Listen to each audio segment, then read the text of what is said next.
watching the best. Fox 10 News at 5. Thanks for joining us tonight at 5. It's a story of survival and a miraculous recovery and a young woman's remarkable fighting spirit.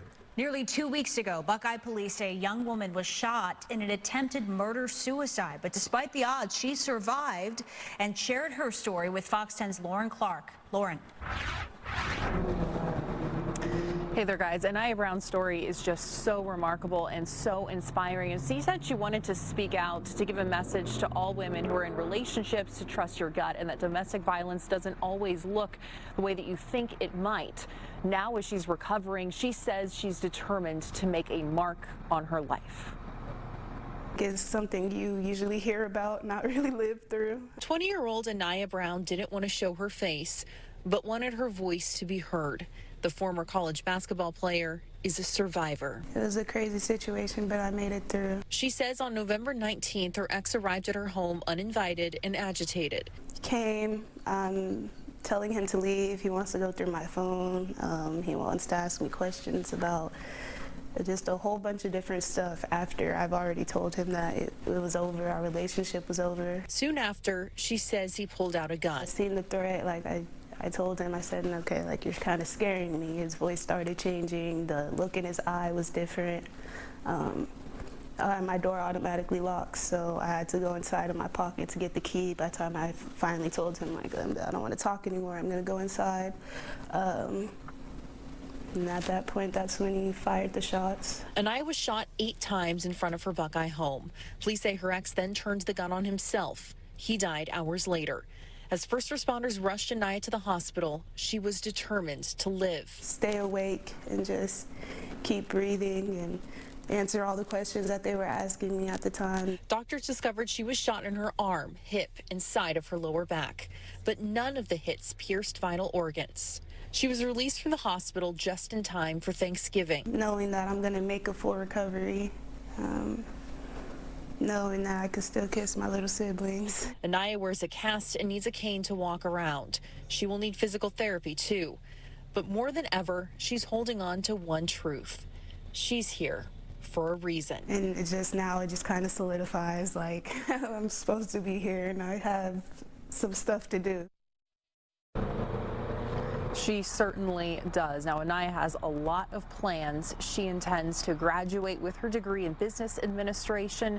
She wants to open a few group homes. She also works as a caregiver, and she wants to get back to work as soon as she can, too. We have a GoFundMe page for her medical expenses. We have a link to that on our website, fox10phoenix.com. Reporting live here in Buckeye, Lauren Clark, Fox 10 News. Lauren, thanks. The Maricopa County Attorney's Office has indicted 4 suspects accused of operating an elaborate stolen vehicle scheme. This was brazen. We saw the video. You might remember the video taken in Waddell showing the thieves stealing a truck from a driveway, and they were armed with AK-47 rifles. Investigators say the group used devices to copy the truck's key fobs, and that allowed them to break in. 4 suspects accused of stealing 22 vehicles, falsifying VIN numbers, license plates, and transporting them or the parts into Mexico.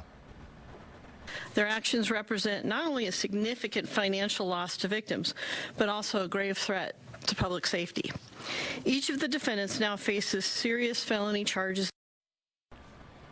Authorities say the high-end trucks were specifically ordered by a transnational gang, and they were going to be used south of the border. President Biden issued a full pardon for his son Hunter. The move will make Hunter exempt from possible prison sentence for federal felony gun and tax convictions. The president said Hunter was singled out because he is his son. The pardon is a reversal of Biden's past promises to not use his powers to benefit his family. Hunter Biden was scheduled to be sentenced on gun charges in Delaware and on tax charges in California later this month. He faces up to 42 years behind bars. Arizona lawmakers are reacting to the pardon tonight, including Democrats, Arizona Senator Greg Stanton and Republican Representative Andy Biggs. I think the fact that he issued the pardon was not surprising to me, but I think the fact that it was probably the largest pardon in scope, perhaps in the history of American politics, I think that's what's more troubling to me. I respect President Biden, but on this one, I think his decision to pardon his son and to claim that it was a political prosecution undermines the independence of the Department of Justice, and that, in the long run, hurts American democracy. President Biden says he made the decision over the weekend while spending Thanksgiving with his family in Nantucket. Hunter Biden, again, faced sentencing later this month, but that will no longer happen. Well, it's been a mild start to December. In fact, could be downright hot tomorrow. Yeah, really. Meteorologist Erica Horvatine is here with a look ahead. Erica. I know, guys. I was sitting outside earlier, even like late morning, just sweating. It's just already warm outside. But yeah, we are seeing those low 80s these next couple of days. That is not how it's supposed to look in December. So here's a look at what you're supposed to be seeing throughout the month of December. Temperatures right now should be closer to 69 degrees. That's what's leading to the fact that we're going to be seeing some potentially record-breaking high temperatures tomorrow. And by the end of the month, December 31st, we're typically seeing a daytime high of 66 and an overnight low of 45. This turns out to be our coldest time of the year, and then that goes into early January, which is our coldest time of the year before we start warming things up during the later part of January.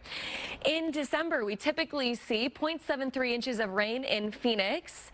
We don't typically see any snow, but I just thought for fun I would tell you that back in 1998, we did see a trace of snow at the airport, so that's pretty cool. And the solstice is coming up. December 21st is going to be the shortest day of the year, seeing less than 10 hours of sunlight. Sunrise at 7:28 and sunset at 5:24 p.m. And after the solstice, our days will start getting longer again. Now, going through this month, the Climate Prediction Center putting out the monthly outlook, which calls for above average temperatures in the western half of the United States with pretty much a bullseye for a high likelihood of above average temperatures, especially in western Arizona, but this really does encompass all of our state. Precipitation expected to be below normal for the southwest as well, with that bullseye also over western Arizona. So we're going to be warm and pretty dry for the month ahead. And I'll be taking a look at exactly how warm those temperatures will be for the rest of the week coming up in my full forecast.